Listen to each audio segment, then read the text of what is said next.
Hello दोस्तों, आज हम बात करेंगे किडनी फंक्शन टेस्ट के बारे में। यहाँ पर केएफटी के अकॉर्डिंग हम कौन कौन सी मेडिसिन पेशेंट को प्रेस्क्राइब करते हैं उसके बारे में चर्चा करेंगे। चलिए दोस्तों शुरू करते हैं। केएफटी मतलब कि किडनी फंक्शन टेस्ट, या इसको हम आरएफटी भी लिख देते हैं। आर का मतलब यहाँ पर रीनल होता है।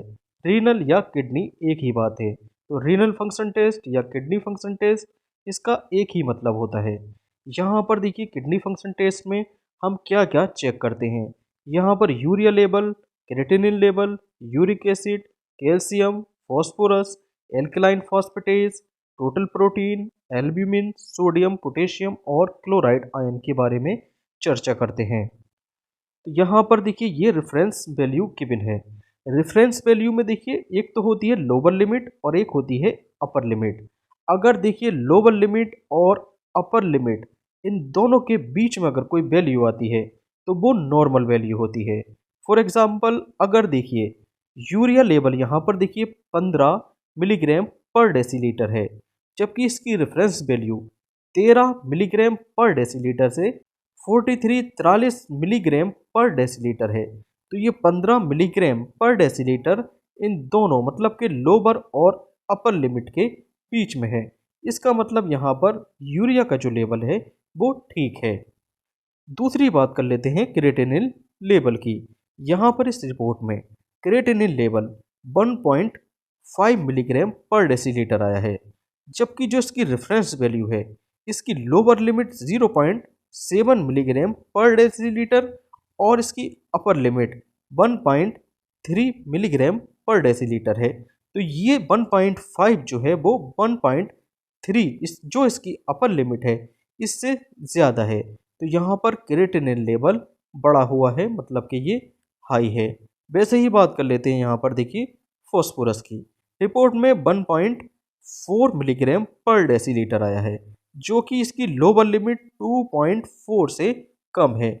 तो यहाँ पर पेशेंट में फॉस्फोरस की कमी है और फॉस्फोरस लो है। ऐसे ही हम यहाँ पर यूरिक एसिड, कैल्शियम, फॉस्फोरस और इन आयंस को चेकआउट कर सकते हैं। अब यहाँ पर बात कर लेते हैं जीएफआर। जीएफआर मतलब कि किलोमेलुलर फिल्ट्रेशन रेट, जो कि केएफटी रिपोर्ट में गिवन होता है। तो देखिए जीएफआर से क्या पता लगता है। जीएफआर से पता लगता है कि किडनी प्रॉपर काम कर रही है या नहीं कर रही है, या कहीं किडनी फेल तो नहीं हो गई है। तो देखिए जीएफआर का क्या मतलब होता है। तो जैसे कि हम जानते हैं हमारी किडनी जो होती है वो ब्लड को फिल्टर करती है। तो ब्लड से जो है वेस्टेज मटेरियल जो है ये यूरिन के थ्रू बाहर कर देती है। तो यहाँ पर देखिए एफरेंट आर्टरियोल से ब्लड आता है और इफरेंट आर्टरियोल से ब्लड बाहर चला जाता है। और जो ब्लड के अंदर जो अपशिष्ट मतलब कि वेस्टेज मटेरियल होता है वो यूरिन में चला जाता है। तो किडनी ब्लड को फिल्टर करती है और वेस्टेज मटेरियल को पेशाब के रास्ते बाहर करती है। तो जीएफआर की जो यूनिट होती है वो ml पर मिनट होती है। तो जो नॉर्मल जीएफआर होता है वो 60 ml पर मिनट से लेकर 120 ml पर मिनट होता है। तो यहाँ पर अगर देखिए वैल्यू इन दोनों के बीच में है, मतलब कि 70 है, 80 है, 90 या 100 है, तो यहाँ पर नॉर्मल जीएफआर कंसीडर किया जाता है। अगर जीएफआर 60 से देखिए कम और 15 तक है तो यहाँ पर किडनी डिसीज मानी जाती है। और अगर देखिए जीएफआर 15 ml पर मिनट से कम है तो यहाँ पर इंडिकेशन होता है कि यहाँ पर किडनी फेल हो गई है, मतलब कि यहाँ पर किडनी काम नहीं कर रही है। तब यहाँ पर देखिए कौन सी मेडिसिन हमें पेशेंट को प्रेस्क्राइब करनी होती है। यहाँ पर देखिए एक मेडिसिन आती है नेफ्रोसेब। नेफ्रोसेब के अंदर टॉरिन और एसिटिलसिस्टीन होता है। टॉरिन और एसिटिलसिस्टीन क्या काम करता है? ये मेडिसिन किडनी को प्रोटेक्ट करती है और किडनी को डैमेज होने से बचाती है। तो देखिए इसका यूज़ कब करते हैं? इसका यूज़ एक्यूट और क्रोनिक किडनी डिसीज़ के केस में किया जाता है। एक्यूट और क्रोनिक का क्या मतलब होता है? देखिए क्रोनिक मतलब होता है लंबे समय से, और एक्यूट इसका अपोजिट होता है। मतलब कि थोड़े ही दिनों से अगर किडनी डिजीज़ है तो इसको एक्यूट केस बोलेंगे, जबकि क्रोनिक मतलब कि लंबे समय से किडनी डिजीज़ चल रही है तो इसको क्रोनिक केस बोलेंगे। तो देखिए क्रोनिक किडनी डिसीज़ का जो कारण होता है वो डायबिटिक नेफ्रोपैथी या हाइपरटेंशन होता है। तो ऐसे पेशेंट जो हाइपरटेंशन के मरीज हैं या ऐसे पेशेंट जिनको डायबिटीज़ है, तो डायबिटीज़ और हाइपरटेंशन के चलते पेशेंट को क्रोनिक किडनी डिसीज़ हो जाता है। तो किडनी को सेव करने के लिए नेफ्रोसेप का यूज़ किया जाता है। यहाँ पर पेशेंट को नेफ्रोसेप की या तो एक टैबलेट दिन में एक बार या इसकी 2 टैबलेट दिन में 2 बार, मतलब कि एक टैबलेट सुबह और एक टैबलेट शाम को पेशेंट को दे सकते हैं। और ये कितने दिन तक देते हैं, ये डिपेंड करता है पेशेंट की सिचुएशन क्या है। अगर देखिए इसको देने के बाद पेशेंट का जीएफआर नॉर्मल हो जाता है तो इसको स्टॉप कर सकते हैं। तो इसको देखिए ज़्यादा लंबे समय तक इसको पेशेंट को नहीं देना चाहिए। अब बात कर लेते हैं देखिए यहाँ पर क्रिएटिनिन लेवल के बारे में। यहाँ पर इसकी जो नॉर्मल रेंज जैसे कि हम बता ही चुके हैं वो 0.7 से लेकर 1.3 मिलीग्राम पर डेसीलीटर है, जबकि रिपोर्ट के अकॉर्डिंग ये 1.5 आई है जो कि हाई है।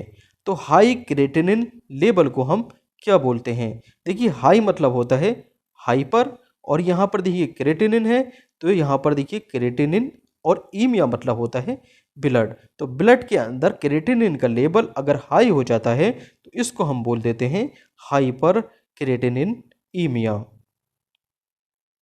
तो देखिए हाइपर क्रिएटिनिन ईमिया के केस में एक्यूट और क्रोनिक किडनी डिसीज़ का खतरा बढ़ जाता है। तो यहाँ पर भी देखिए नेफ्रोसेप टैबलेट का यूज़ कर सकते हैं। नेक्स्ट बात कर लेते हैं हाइपर यूरिक ईमिया।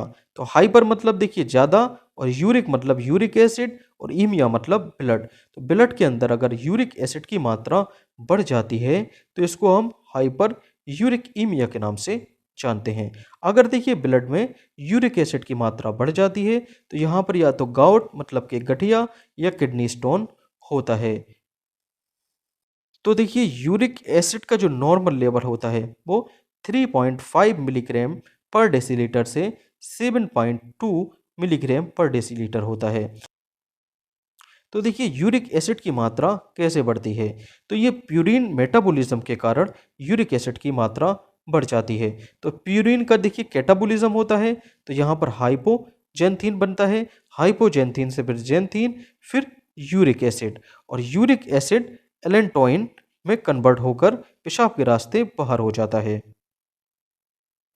तो इस पूरे प्रोसेस में हमें अगर यूरिक एसिड को बनने से रोकना है तो हमें जेंथीन ऑक्सीडेज जो एक एंजाइम है जो कि हाइपोजेंथीन को जेंथीन में और जेंथीन को यूरिक एसिड में कन्वर्ट करता है, हम अगर इस एंजाइम को अगर ब्लॉक कर दें, रोक दें, तो यहाँ पर यूरिक एसिड नहीं बन पाएगा। तो ऐसी कौन सी टैबलेट है जो जेंथीन ऑक्सीडेज को रोक देती है, तो वह टैबलेट एलोप्यूरिनोल है। तो गठिया मतलब कि गाउट और किडनी स्टोन के केस में भी हम यहाँ पर एलोप्यूरिनोल का यूज़ करते हैं। एलोप्यूरिनोल जो कि जेंथीन ऑक्सीडेज को रोक देता है, इनहिबिट कर देता है। एलोप्यूरिनोल एलोप्यूरिनोल की 200 मिलीग्राम से लेकर 300 मिलीग्राम डोज पेशेंट को दिन में एक बार प्रेस्क्राइब कर सकते हैं। तो यहाँ पर देखिए एलोप्यूरिनोल जो कि जेंथीन ऑक्सीडेज को ब्लॉक कर कर इस पाथ को ब्लॉक कर देता है जिससे यूरिक एसिड नहीं बन पाता है। नेक्स्ट बात कर लेते हैं किडनी स्टोन के बारे में। तो देखिए किडनी स्टोन के केस में हमें पेशेंट को कौन कौन सी मेडिसिन प्रेस्क्राइब करनी चाहिए, तो यहाँ पर देखिए सिरप ही किडनी स्टोन के लिए काफ़ी होती है। सिरप जैसे कि सिस्टोन सिरप, एल्कासोल सिरप या नीरी सिरप, इनमें से कोई एक सिरप पेशेंट को हम प्रेस्क्राइब कर सकते हैं।